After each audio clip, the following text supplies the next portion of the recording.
We can turn 4 years of Donald Trump into an aberration, but 8 years he'll change the country in a way we can't tolerate.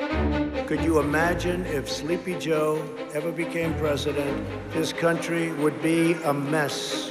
We need a president who can bring us together. Unite the country. First we do Make America Great Again, then we do Keep America Great. Make America Great Again.